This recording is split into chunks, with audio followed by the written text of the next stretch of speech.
అంటే సిట్ నోటీసులు ఇచ్చారు మాజీ మంత్రి హరీష్ రావుకి ఫోన్ ట్యాపింగ్కి సంబంధించినటువంటి కేసులో హాజరు కావాలని.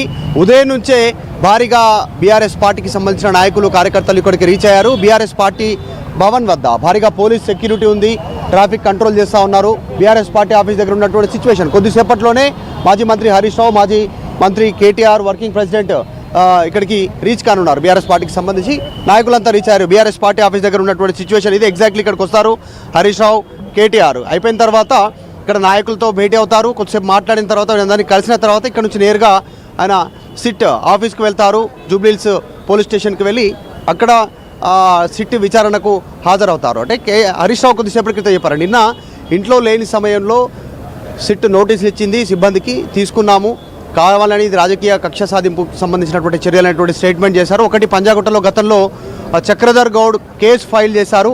కేసు ఫైల్ చేసిన తర్వాత హైకోర్టు దాన్ని క్వాష్ చేసింది. తర్వాత రాష్ట్ర ప్రభుత్వం సుప్రీంకోర్టుకి వెళ్ళింది సిట్ విచారణకు సంబంధించినటువంటి అంశంలో. సో అక్కడ సుప్రీంకోర్టులో కూడా హరీష్ రావుకి అనుకూలంగా తీర్పు వచ్చినప్పటికీ కూడా ఈరోజు ముఖ్యమంత్రి విదేశీ పర్యటనలో ఉన్నటువంటి నేపథ్యంలో ప్రభుత్వం పైన వస్తున్నటువంటి అవినీతి ఆరోపణలు ఏవైతున్నాయో వాటిని డైవర్ట్ చేయడానికి ఈరోజు సిట్ విచారణ పేరిట చేస్తూ ఉన్నారు. కావాలని పొలిటికల్గా ఇబ్బంది పెట్టాలనేటువంటి ఆలోచన చేస్తున్నారనేటువంటి స్టేట్మెంట్ చేస్తూ ఉన్నారు. చూస్తూ ఉన్నాం పెద్ద ఎత్తున బీఆర్ఎస్ పార్టీకి సంబంధించిన నాయకులు ఇక్కడికి రీచ్ అయ్యారు. మాజీ ఎమ్మెల్యేలు, ఆ తర్వాత మాజీ మంత్రులు ఇక్కడందరూ కూడా రీచ్ అయినటువంటి పరిస్థితి. సో నాయకులంతా కూడా మద్దతు చేరుకున్నారు. హరీష్ రావుకు సంబంధించినటువంటి సిట్ విచారణ పొలిటికల్గా కావాలని రాజకీయ వేధింపులు అనేటువంటి స్టేట్మెంట్ కొద్ది కింద చేశారు. విజయ్ గారు ఏం చెప్తారు? 100% రాజకీయంగా ఈరోజు మా పార్టీని, బీఆర్ఎస్ పార్టీని వేధించడం కోసం ఈ రకమైనటువంటి కుట్ర చేస్తా ఉన్నాడు రేవంత్ రెడ్డి గారు. గడిచిన 2 సంవత్సరాలుగా 6 గ్యారెంటీలు, 420 హామీలను అమలు చేయలేక సందర్భం వచ్చినప్పుడల్లా ప్రజా వ్యతిరేకత వచ్చినప్పుడల్లా ఈ రకమైనటువంటి సీట్లని, కమిషన్లను ఎన్ని రకాల సీట్లు ఇస్తాం, విద్యుత్ కొనుగోలు దాని మీద కమిషన్ అన్నాడు, కాళేశ్వరం మీద కమిషన్ అన్నాడు, ఫార్ములా ఈరేస్ మీద కేసు అన్నాడు. అదేవిధంగా ఇప్పుడు మూసి దాని మీద మా పార్టీ పోరాటం చేస్తే అక్రమ కేసులు పెట్టాడు. మళ్ళీ ఇప్పుడు బొగ్గు స్కామ్లో తన బావమరిది సృజన్ రెడ్డి గారికి బొగ్గు స్కామ్లో వారు పూర్తి స్థాయిలో ఈ ప్రభుత్వం పిడిప్రోకోకు పాల్పడింది. కాబట్టి దాని మీద నిన్న హరీష్ రావు గారు మాట్లాడిన కొద్ది గంటల్లోనే సిట్టు విచారణకు నోటీస్ చేయడం అంటే ఇది ఎటు దారితీస్తుంది? ప్రజాస్వామ్యం అన్నావు, 7వ గ్యారెంటీ అన్నావు, నీ గ్యారెంటీ కార్డు ఏం కొట్టించుకోవాలి ఇప్పుడు? సిట్ల కార్డు, అదేవిధంగా కమిషన్ల కార్డు కొట్టించుకో రేవంత్ రెడ్డి. ఈ 6 గ్యారెంటీలు గ్యారెంటీ కార్డులు పక్క పోయినాయి. ఇప్పుడు 7వ గ్యారెంటీ ప్రజాస్వామ్యం అది పోయింది. ఇప్పుడు 7వ గ్యారెంటీ సిట్ల కార్డు, కమిషన్ల కార్డు కొట్టించుకొని తిరుగు, నువ్వు రాష్ట్రంలో తిరుగు. బుద్ధి ఉండాలి కొంచెమైనా. నీవు బావమరిదికి గతంలో కేటీఆర్ గారు సృజన్ రెడ్డికి అమృత్ టెండర్లో 1137 కోట్ల టెండర్ని కట్టబెట్టినని చెప్పితే అంటే అప్పుడు ఏసీబీ కేసు ఫార్ములా ఈరేస్ తీసుకొచ్చారు. నిన్న 9 బొగ్గు గనుల్లో ఒడిశాలో జరిగినటువంటి వేలంలో సింగరేణిలో బొగ్గు స్కామ్ పాల్పడమని హరీష్ రావు గారికి చెప్తే ఇప్పుడు హరీష్ రావు గారి మీద ఇప్పుడు సిట్ అని చెప్తాడు. అంటే ఎన్ని రకాల సిట్లు వేసుకుని నువ్వు ఎన్ని రకాలు వేసినా ఏం చేసినా కూడా మున్సిపాలిటీలో ఏదో 4 ఓట్లు సంపాదించుకోవాలని నువ్వు కుట్ర చేస్తున్నావు. కానీ నువ్వు ఎన్ని డైవర్షన్ పాలిటిక్స్ చేసినా మేము ఎప్పుడు డైవర్ట్ కాము.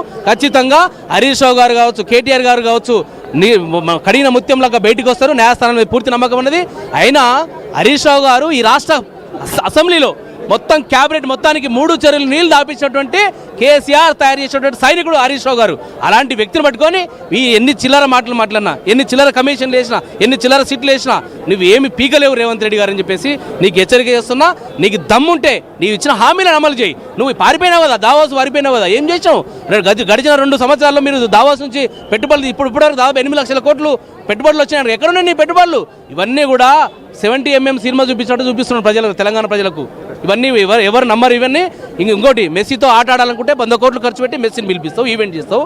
నీకు హార్వర్డ్ యూనివర్సిటీలో వెళ్ళి సర్టిఫికేట్ కొనుక్కోవడానికి 10 కోట్లు ఖర్చు పెడతావు. ప్రభుత్వ పైసలతోన, ప్రభుత్వ అధికారిక పైసలతో ఖర్చు పెట్టి చేస్తావు.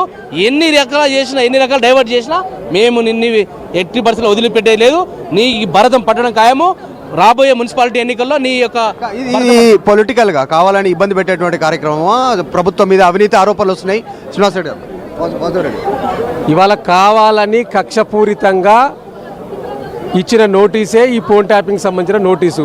దీంట్లో పసలేదని చెప్పి గతంలో ఒక వ్యక్తి సిద్దిపేటకు సంబంధించిన వ్యక్తి హైకోర్టును ఆశ్రయిస్తే హైకోర్టు స్టే ఇస్తే సుప్రీంకోర్టుకు పోతే సుప్రీంకోర్టు దీన్ని డిస్మిస్ చేసింది. సో ఇదే ఫోన్ ట్యాపింగ్ సంబంధించిన అంశం అది. సో దాంట్లోనే పసలేదని అప్పుడే సుప్రీంకోర్టుకు సంబంధించి డిస్మిస్ చేసిన సందర్భం మన కళ్ళ ముందు కనిపించింది. సో దీంట్లో కొత్తగా ఏం లేదనేది స్పష్టంగా కనిపిస్తూ ఉన్నది. ఇది కుట్రపూరితంగా నిన్న మా నాయకుడు హరీష్ రావు గారు తెలంగాణ భవన్ వేదికగా ఈ రాష్ట్ర ప్రభుత్వం పాల్పడుతున్న ఈ దండుపాల్యం మూట వాటాల పంచాయతీకి సంబంధించి ప్రజల ముందు ఏకరువు పెట్టినందుకే కావాలని మధ్యాహ్నం ప్రెస్ మీట్ పెడితే సాయంత్రం నోటీసులు ఇచ్చింది. ఈ పిట్ట బెదిరింపులకు అక్రమ కేసులకు భయపడేటోడు ఎవడు బీఆర్ఎస్ పార్టీలో లేడు. ఇలా కేసీఆర్ గారు తయారు చేసిన సైనికులు ఇలా బీఆర్ఎస్ పార్టీలో ఉన్నారు కాబట్టి వీటిని పల్లా రాజేశ్వర రెడ్డి మాట్లాడుతూ ఉన్నారు ఎమ్మెల్యే. 60% కూడా గెలిచినాం కాబట్టి గద్దెలు కూల్చు ఇవన్నీ చేస్తామని చెప్పేసి ప్రజలు నీ గద్దె తప్ప మరొకటి కాదు. ఈ రోజు హరీష్ రావు గారికి సిట్ విచారణ పిలిచారు, దీనిపై మీ కామెంట్? ఇది లొటబీస్ కేసు. ఇప్పటికే హరీష్ రావు గారి మీద ఇదే కేసులో హైకోర్టు ఆయన క్లీన్ చిట్ ఇచ్చింది. ఆయన అసలు ఇందులో ఇన్వాల్వ్ చేయొద్దని చెప్పి కూడా చెప్పింది. రైట్ మధు, నేను మరొక నిమిషంలో మీ దగ్గరికి వస్తాను. ఫోన్ ట్యాపింగ్ కేసులో సిట్ విచారణకు హరీష్ రావు హాజరవుతున్నారు. తెలంగాణ భవన్కు బీఆర్ఎస్ శ్రేణులు ఒక పెద్ద భారీ ర్యాలీ నిర్వహించుకుంటూ వెళ్ళాయి. హరీష్కు మద్దతుగా ఇప్పటికే బీఆర్ఎస్ శ్రేణులు అక్కడికి చేరుకున్నారు. తెలంగాణ భవన్లో పోలీసులు కూడా మోహరించారు. ఈ ఫోన్ ట్యాపింగ్ కేసులో స్టేట్మెంట్ రికార్డ్ చేయబోతున్నారు అధికారులు. రేవంత్ రెడ్డి అవినీతిని బయట పెడుతున్నందుకే కేసులు నోటీసులు అంటూ హరీష్ రావు అంటున్నారు. ఉద్యమకాలం నుంచి ఎన్నో కేసులు ఎదుర్కొన్నాం, భయపడేది లేదు అంటూ ఆయన చెప్తున్నారు. మంత్రుల కుంభకోణాలు, వాటాల పంచాయతీలు బయటపడుతున్నాయంటున్నారు. హామీలు, అవినీతి గురించి ప్రశ్నిస్తున్నందుకే దృష్టి మళ్లింపు రాజకీయాలు చేస్తున్నారు. ఈ కేసులు పెట్టి మమ్మల్ని అనవసరంగా ఇబ్బంది పెట్టే ప్రయత్నం చేస్తున్నారు తప్ప మరొకటి లేదు. నిజంగా అంతా చేయగలిగితే అభివృద్ధి గురించి మాట్లాడండి, సంక్షేమం గురించి మాట్లాడండి. అది అడిగితే, దాని గురించి అడిగితే, మీరు ఇచ్చిన హామీల గురించి అడిగితే దానికి సమాధానం చెప్పడం చేతకాక మా మీద కేసులు పెట్టి మమ్మల్ని వేధిస్తారా అంటున్నారు. ఇంతకుముందు బీఆర్ఎస్ నాయకులు మాట్లాడుతున్నారు. ఇది అసలు తేలిపోయే కేసు, ఇది లొట్టపీసు కేసు అంటూ ఆయన మాట్లాడుతున్నటువంటి మాట మనం చూస్తున్నాం. అంటే they are taking it very easy. ఇది ఏ రకంగా కూడా తమ మీద ఎఫెక్ట్ చూపించదు, తమ పోరాటాన్ని ఆపదు అంటూ చెప్తున్నటువంటి పరిస్థితి కనిపిస్తోంది. ఒకసారి హరీష్ రావు ఏమన్నారో ఆయన మాటల్లోనే చూద్దాం. వాళ్ళు నిన్న రాత్రి 9ంటికి నోటీస్ ఇచ్చి ఉదయాన్నే 11 గంటలకు రమ్మన్నారు. నేను హైదరాబాద్లో లేను, అయినా కూడా రాత్రే హైదరాబాద్ చేరుకొని ఈరోజు వాళ్ళు ఇచ్చిన నోటీస్ మీద మేము హాజరు కావాలని చెప్పి నిర్ణయం తీసుకున్నాం. ఎందుకంటే మాకు చట్టాన్ని గౌరవిస్తాం, న్యాయ వ్యవస్థ మీద నమ్మకం ఉంది, తప్పకుండా వెళ్తాం. మేము ఏ తప్పు కూడా చేయలేదు, అందువల్ల భయపడము. ఈ రేవంత్ రెడ్డి తాటాకు చప్పుళ్లకు బెదిరే ప్రశ్నే ఉత్పన్నం కాదు. ఎందుకంటే ఇలా రేవంత్ రెడ్డి మాకు తెలుసు, నిన్న ఆయన బావమర్ది భాగవతాన్ని పొద్దున బయట పెడితే సాయంత్రానికి నోటీస్ పంపిండు. ఆ భాగవతం మీద కనీసం ఒక్క మంత్రి గాని ప్రభుత్వం నుంచి స్పందన కూడా లేదు. ఎందుకంటే మేము అన్ని ఆధారాలతో నిజాలు బయట పెట్టినాం కనుకనే ఆ సమాధానం లేక డైవర్షన్ టాక్టిక్స్ కోసం ఈ నోటీస్ పంపిండని అర్థమైతా ఉంది. నిన్ననే చెప్పినాం మేము, ఈ దండుపాలెం ముఠ, రేవంత్ రెడ్డి కేబినెట్ ఏ రకంగా వాటాలు పంచుకోవడంలో తన్నుకుంటున్నారో అన్ని విషయాలు బయట పెట్టాం. అంటే రాబోయేటువంటి మున్సిపల్ ఎన్నికల ముందు వీళ్ళ అవినీతి బయటపడుతుందని, వీళ్ళ అవినీతి బట్టబయలైతుందని, వీళ్ళ బండారం బయటపడ్డదని ఒక డైవర్షన్ టాక్టిక్స్ కు ఇవాళ రేవంత్ రెడ్డి గారు మాకు నోటీస్ ఇచ్చారు. సరే, ఈ నోటీసులు మాకు కొత్త కాదు. ఇవాళ నువ్వు ఎందుకు నోటీస్ ఇచ్చినావు నాకు? మేము ఏమడిగినాం? నీ 6 గ్యారంటీల సంగతి ఏంది అని అడిగినాం.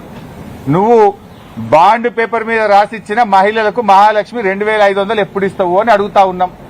నువ్వు అవ్వా తాతలకు 4000 పెన్షన్ ఎప్పుడు ఇస్తావు అని అడుగుతా ఉన్నాం. నీ యొక్క అక్రమాలు, నీ బొగ్గు కుంభకోణము, నీ పవర్ కుంభకోణము, నీ హిల్ టీపీ ఇండస్ట్రీస్ కుంభకోణము, నీ భూ కుంభకోణాలు అసెంబ్లీ వేదికగా, ప్రజా వేదికగా ఎప్పటికప్పుడు నిన్ను ప్రశ్నిస్తా ఉన్నాం. సో నీ కుంభకోణాలు బయటపడుతున్నాయి. నీ వాటాల పంచాయతీలు స్వయంగా మంత్రులే ఒకరి మీద ఒకరు బయట పెట్టుకుంటుంటే నీ పరువు పోతుందని, నీ వాటాల విషయం ప్రజలకు అర్థమవుతుందని డైవర్షన్ కోసం ఈ నోటీసులు ఇస్తున్నాం. మాకు తెలియదా? నిన్న రాత్రి సో హరీష్ రావు మాట్లాడుతున్నారు, రాత్రి 9 గంటలకు నోటీసులు ఇచ్చి పొద్దున్నే విచారణకు రావాలంటే ఎలా కుదురుతుంది? ఇది కేవలం కక్ష సాధింపు చర్య అని చెప్పి మాట్లాడుతున్నారు. రైతు బంధు గురించో, ఇచ్చిన హామీల గురించో మాట్లాడితే కేసులు పెట్టి ఇలా ఇబ్బంది పెడుతున్నారు మమ్మల్ని అని చెప్పి మాట్లాడుతున్నారు. సొంత పార్టీలో ఉన్నటువంటి నాయకులే మిమ్మల్ని ఇబ్బంది పెడుతుంటే అది తట్టుకోలేక మా మీద మీ ఉక్రోషాన్ని చూపిస్తున్నారా అని చెప్పి అడుగుతున్నారు. సో ఇది కేవలం కక్ష సాధింపు చర్యగా చూస్తున్నారు. మరోవైపు ఈ ఫోన్ ట్యాపింగ్ కేసు అనేది నడుస్తూనే ఉంది. చాలా సందర్భాల్లో అధికారులు చాలామందిని విచారించారు. హరీష్ రావుని ఇప్పుడు విచారించిన తర్వాత నిజంగా ఏదైనా ఉంటుందా సమాచారం? బీఆర్ఎస్ పెద్దల ఆధ్వర్యంలోనే ఈ ఫోన్ ట్యాపింగ్ అంతా జరిగింది అనేది ప్రధానంగా కాంగ్రెస్ చేస్తున్నటువంటి ఆరోపణ. దానికి సంబంధించి ఆధారాలు రాబట్టేందుకే ఇటు